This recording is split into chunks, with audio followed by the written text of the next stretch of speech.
Great. Thanks, everyone. And lovely to meet you. I'm Pranav. It's actually like my sixth week at Databricks. Um, Prior to this, I was the founder of Mooncake, and yeah, we joined Databricks. What Mooncake did and now what I'm doing at Databricks was Postgres, Lakebase, uh, become part of the Lakehouse. And there's some cool things that can enable. I'll start with a deck and then maybe go through some demos, but just very quickly, what is Lakebase, what it can enable, and yeah, what I'm going to talk about today. I think the key use case of Lakebase we're seeing is delivering intelligence that you generate from the Lakehouse to your apps. Lakebase itself is a Postgres database. It's just Postgres, and it's built into the Databricks platform. So things that we've seen over and over again is, the OLTP world and the OLAP world are of very, very far magnitudes apart. And today apps kind of need both, right? They need the operational components where you're transacting with data, but you also need the analytical components, the intelligence components to make apps great. And teams spend a lot of effort gluing this together to make this a reality. There's a huge amount of architectural tasks, including pipelines, governance, to make these two systems feel like one. And that's kind of how the idea of Lakebase came to be. There needs to be a better way of bringing together data that is needed by apps and created by apps and intelligence that is born out of the Lakehouse. And that's hence the name Lakebase. It is a database built for the AI era. A lot of the lake-based technology comes from a company we acquired called Neon, and Neon powers some of the coolest agents in the world, like Replit. So Lakebase itself is extremely designed for both humans like you and me, as well as agents to build apps on top of. And we have lots of cool goodies here, like scale to zero, instant provisioning, branching, that make it very safe and very well designed for this agent native era. So let's go back to what Lakebase is. Lakebase is a database built into Unity Catalog. It's an operational database and allows you to have both your OLTP and OLAP data into the Lakehouse, governed by Unity Catalog. It is just Postgres. It's not a weird variation or Postgres compatible. It is serverless Postgres. And the actual core technology of this Neon is open source and really loved and mature from the community. And we have an eye on what AI native app development would look like. And Lakebase will be the database that powers that. So things that we're seeing from customers and users, I think first one is the use case I'm going to show it and demo today. It's serving Lakehouse intelligence and data at an extremely low latency, high concurrency manner. And you can do cool things here, like maybe personalized recommendations. Use it as a feature store. When you create that gold table in the Lakehouse, you want it to, reverse ETL is kind of the technology that customers use to bring this data into a database. Either it's Postgres or a DynamoDB or a Redis to serve apps. And that's one workload we're seeing today. The next thing is building hardcore AI and traditional applications on top of Lakebase, right? It is a Postgres database. It has all of the transactional properties you need to build an app. And then the last thing is, once you build this app on Lakebase, you can get all this data back into Lakehouse extremely easily. So lots of data movements here, but I think the TLDR here, Lakebase has made it really easy to get your data from your Lakehouse to apps. And then once you create apps and also create tables in Lakebase, get those tables back into the Lakehouse. And this entire flow is without ETL. I think internally we call it zero ETL. We probably need a better name for it. But the goal is, can we nail this movement without complex ETL pipelines and sync pipelines? And that's what I'm going to show today. So feel free to interrupt me, ask questions along the way, but I'll first show you what it's like to, what Lakebase will actually look like. And this is some future UI stuff, so I hope this rolls out right nicely, but we'll have Lakebase Postgres as a, separate tab within here. And this is going to spin up my ability to create database projects, and I'm going to create one live right now, which is, let's call it BrickTalks. Pranav. I can pick my Postgres version, and on the right side, you can see cool things like branching. So this is very similar to data like code branching, where you can have um, each branch can have its branching of schema and data, and you can use it as a development branch and then move that to make that your production branch. It's a very clean development lifecycle, and you see these things, which is it can scale from 16 to from 8 to 16 CPU CUs and scale to 0 as well. So this is our auto scaling stuff. And Lakebase is Postgres with separation of storage and compute. We're one of the few people to do it, and we get a lot of cool things like scale to 0 and auto scaling. So you don't have to worry about how much compute I need today. You don't have to over provision the amount of compute. We've built an amazing amount of technology here to kind of size this according to your workload. And this is a huge amount of cost advantage that we can pass to the user. As well as it's just easier to think about. So all I need to do is name my project and that's it. And that's it. And that creates me a Postgres project, and I have my production branch here. Cool. Couple things here. This is just Postgres, so I can get a SQL endpoint, and you can see how quickly it loads. So I can get a pSQL endpoint, and this is a Postgres endpoint, so I can go into my terminal and have pSQL installed there, and I can connect to it with the OAuth token. So, it's not just a Databricks specific thing, it's just Postgres, and you can use pSQL and all of your Postgres-like tools to connect to it out of the box. Again, that's like a very intentional thing we did from the start. We're not giving up on any Postgres components of it. And then the other thing I want to show you is the scaling and auto scaling stuff. So I can configure it to scale between 8 and 16 CPUs. I can even go all the way down for smaller workloads, all the way up, and set a scale to 0 timeline. So for workloads that are pretty bursty and variable throughput, this is often a very interesting path that users do. The next thing I want to show is branching. So I talked about branching. And right now, when I created this project, I see a production branch, which is kind of like if I do connect to that endpoint, I'm going to see all of the tables within the branch. But I also have a development branch, and this is a parent of the production branch. So if I were to create a new branch, I can also, call this like live BrickTalks, and for the maybe for the purposes of this demo, I'll just write to this branch for this, for this. And we're seeing like a lot of nice patterns emerge where people can separate out and test, um, their application and different queries on different branches and try different schemas out in a very cost efficient, low cost, ease of use manner, right? I just created a branch and it was live. So lots of interesting use cases here. And the final one with branching is actually like agentic related. And this is not something we thought about when we were building branching, but now it's extremely relevant. You often want to build, let's say a UI or have an agent go crazy on top of your database. A very safe way of doing this is creating branches specific to agent interactions, and then even having that link to if an agent is doing massive changes, create a separate branch, isolate that change, that PR that they're writing in a separate branch, and then only if it looks good to you, you can merge that back to your parent branch. So branching is an extremely, I guess, developer friendly feature. And yeah, I'm curious what everyone will do with it. I think there's a lot we'll see and cool patterns that emerge. So this is Lakebase. I want to go back to like the lake house. I have a bunch of tables in Unity Catalog. These are Delta tables. Um, and I want to basically go through this process that I've seen from a bunch of my customers where they land data into Databricks as bronze tables. So in this case, we're creating a streaming table as a Delta table, and it's we're gonna just land raw data into it. This is our bronze table. And from there, customers can go and create silver tables, right? Silver tables are slightly more cleaned and processed, and here I remove some columns.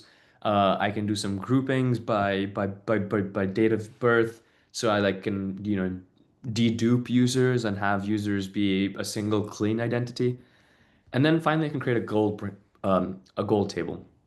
And this gold table is a much more, processed down the line, ready to serve table. And it has the final sort of values that I want to surface to the user. And I'll go back and give some context about this use case. It's just customer data related to their spending, their mortgage, the amount of money they have in the bank, and stuff like that. And the raw table is basically like raw data on transactions. The silver one cleaned up, and the final one is a final view per customer. What do they have, right? What is their total payment, uh, loans, total mortgages? You can see some fields here. Um, and cool. I have this final table in Delta, and now I want to surface this to maybe an in-house application. I want to surface this to the user. I want to build, customer segmentation or personalization based on all this data, maybe based on where they live and their income bracket, or where they live and how much loan they have.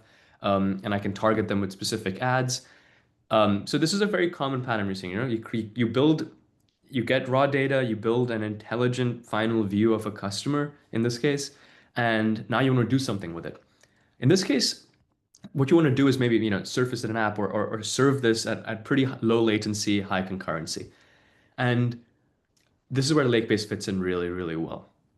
I want to show you how simple it is to create a Lakebase table as a sink of your Delta table. And I go back to, the slides where I was saying the key thing that Lakebase brings is zero ETL between your database and your lakehouse.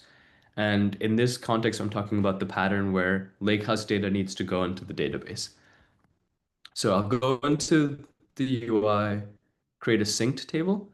And a sync table is this reference of, okay, I have a Delta table. Now I want to create a Postgres copy of it. So I'm just going to name this BrickTalks Live. I can select a project. So I'll select the project I just created, BrickTalks, and I can select which branch. So this is pretty cool, where I want to maybe just write to that branch of the live BrickTalks and point it to my database there that's already created by default. And cool things we do here is you can design a sync mode, either do it on a snapshot basis where you'll each time take a full snapshot of the Delta table and write that into Postgres. And this is extremely efficient and scales really well at, massive scale. Um, and we're working really hard on this area. We're seeing customers who have very large Delta tables that are being synced to an OLTP system, and to an external system, this can take hours, right? Because you're bound by the throughput of the destination. We have built some really cool stuff here where we can actually, like, optimize the throughput of the sync and get this down to a much lower latency. So it's cheaper, easier to use, and it's just faster to get this reverse ETL working. And the other thing we do is you design a primary key, and this will create the primary key index on the Postgres side. And you can also create secondary indexes down the line in Postgres, which I'll show. So this is it. This is all I need to do, and now this will go and create a pipeline. Go and talk to my Postgres instance. Go and create the table underneath the hood, and my goal table in this case is fairly small, so it should be pretty quick. But yeah, happy to answer any questions in the meantime if people aren't understanding the flow too well. So yeah, this is just going to sync. The other modes that I didn't talk about is continuous mode. Continuous mode is really cool, which is if I have a Delta table that's constantly being updated. Let's say it has a constant amount of stream coming in. It's a streaming table. I can create a Delta copy that's always in sync. So all of the changes on the Delta side are replaced are experienced on the Postgres side, and I don't have to redo this pipeline every time I want to sync it. So here we saw the pipeline is done. The source table is my gold table. My database project is the BrickTalks project I made, and then the branch is Live BrickTalks. So if I go here and I go into tables, you will see. Just give it a second. It's connecting, but you'll see my AUS samples, which is like what the Delta table I was referring to this, and BrickTalks Live is now available immediately in Postgres. And since it's a um, since it's a table in Postgres, I can query it with all Postgres. Uh, I can query it with all Postgres-like properties. So I'll give you an example where um, I can run a point lookup like this, and once it connects to the instance, is this right? This is right. I think I named it something slightly different. That's sync gold. No, I think I named it BrickTalks Live, if I'm not wrong. I was just gonna say, this is a clear example that this is not AI and a true real live demo. So I'm this. glad. I'm glad. There are a lot more blips coming. Don't worry. I If love that's what it. you're looking for, I'll give you in spades. I'm counting on it, keeping it real. Um, so yeah, the query I just showed was a, point lookup where I have this goal table. Ooh, sorry, I need to go back and change this to BrickTalks Live. Where did that go? There we go. And yeah, I can actually let me show you the schema of this table.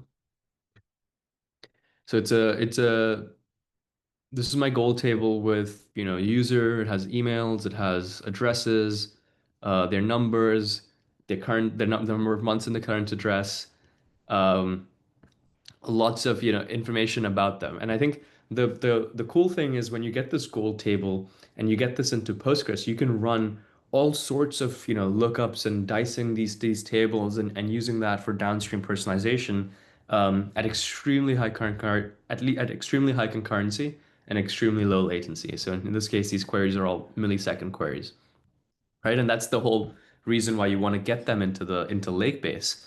You want to get them to applications. You want them to be interactive. You want them to be used by thousands of users at the same time at extremely low latency.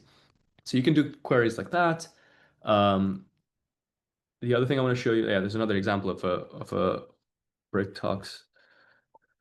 There's another example of a query here where it's like, okay, I want to find create a metric here that customers score and, order by the customer score and find all of the customers within a certain score and then, target them in a specific way. So, you can do cool things like that. The last thing I want to show you is this table that I have synced is just a Postgres table. There's no like weirdness to it. And as a result, I can do things like create an index. And you would do that in Postgres. So I've already created a primary key index on the ID column, but I can create secondary indexes. And in this case, I want to create an index on the email column. And the reason for this might be I'm building a user login and the user logs in by email quite a bit. And I need that lookup to be extremely quickly. So here I created an index and now I can run a query uh, that hits that index. And again, it's very, very quick. And you can see the index scan is being hit here. So again, I want to show the process of I've got my gold table in Lakehouse, get them into Postgres, into Lakebase, and then create indexing. And I can create all sorts of secondary indexes down the road and serve them and get really high performance to apps. So that's the very common workflow we see. And again, I've been building this all in my sub branch, which is live BrickTalks. A cool thing I can do here is like, okay, let's say I've been developing on this branch quite a bit. I can set this to my default branch. So what this will mean is like, okay, I've isolated, my production branch is maybe powering my app today to a test branch, live BrickTalks, which I was using to, load data, create indexes, test out performance, and I'm happy. Now I can set this as my default branch and have my app talk to this branch. So very clean, I guess, development lifecycle. And yeah, it's like very, very happy with that.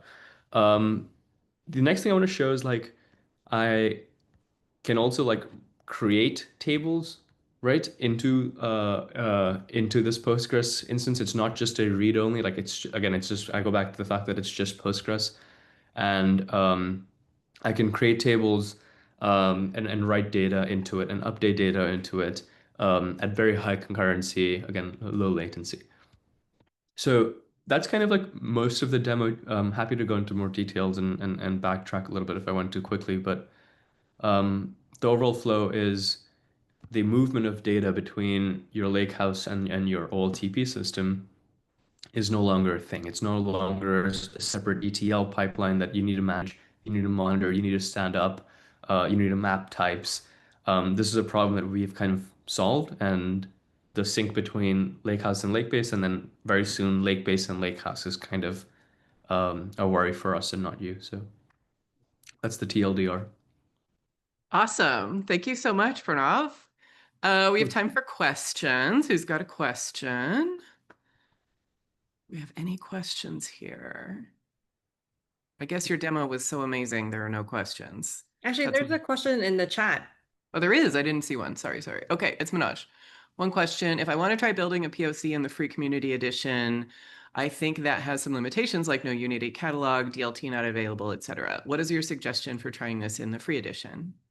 I'll get back to you on this. Like I want to get Lakebase available to every user, and I need to study the path of how to get this exposed. So this is a work in progress. Thank you. Yeah. Thanks for that. Yeah. Cool. Anyone else? Any other questions? All right. Well, this is going to be a short and sweet Brick Talk today. Usually y'all have are jumping to get in line to ask questions, but I think that you just had such a smooth demo, Pranav, that we've Actually, I have a question. All right. Not so much for Pranav, but for the folks that joined on the call. Would love to understand, like, get y'all's take on what you would do with this. What are some use cases that you foresee that this would be a valuable resource for?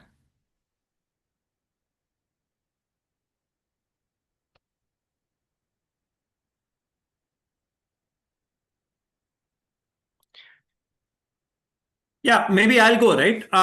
For anything which has a combination of OLTP and OLAP, like Pranav was saying, and because the input of data itself is evolving in these days, right? So it's a combination of OLTP and OLAP. How can you synthesize that data and translate it into a customer retention or a customer impactful use case?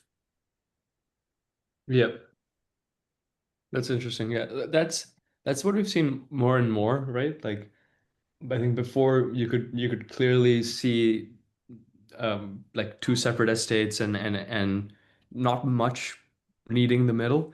The interesting thing, and it's why I'm really excited to be at Databricks, is we're seeing a sort of convergence on a architecture for analytics, which is the Lakehouse, right? It's very clear that that's going to be the archetype of analytics for the next decade. And we have kind of agreed as a community that Postgres might be the OLTP system that we all back for the next decade, hypothetically. And it's the first time in I guess like in data community that like you have a clear archetype and architecture on both ends. So you can really optimize for one OLTP, one OLAP, and make them work really well together. That's our opportunity, right? Like that, and as a result, customers can get a really nice streamlined experience for both sides of the coin. Awesome. Thanks, Pranav. Aminaj. Uh, Actually, Stephen looks like has a question. Steven, what is your question? Yeah, I believe there is already API support to create sync tables. And if I'm not wrong, it's pretty robust. I can double check a little bit on what might be some gaps here, but we get questions all the time on creating sync tables with the API. We can follow up with that on, just a follow up on the community, and drop that in, Stephen. Yeah, that would be a great post. Cool. Any other questions? Comments, ideas? We have the founder of Mooncake here. I mean, it's a pretty big deal. All right. Okay. So we're going to wrap it up then. I want to thank everybody for coming today. I especially want to thank Pranav for coming and sharing his vast knowledge about Lakebase. We're so excited about all of this. And, welcome to Databricks. It's so exciting to have you guys here as part of our big Databricks family. And I just see nothing but amazingness happening moving forward with you guys. So, and I want to thank everybody, all my Bricksters who showed up, all of our wonderful customers who showed up and partners. Thank you for coming. And I hope you come to the next BrickTalks. Stay tuned. I think we have an agentic one coming up next. So that should be pretty exciting. Thanks, everybody. We'll see you later. Cheers. Thank you. Thanks.